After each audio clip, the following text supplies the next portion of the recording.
At Clennett's Mitre 10, we've been around for a while. 6 generations, in fact.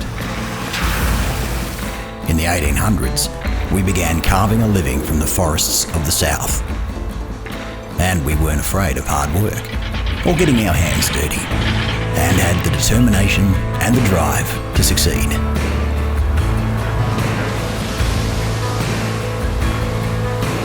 Learning to use the right tool for the job, making sure the job was done just right. We were there through flood and fire, and always lend a hand when it mattered. Well, our history continues to shape our future. The same dedication exists today. While some things change, others never will. Mighty local, mighty helpful.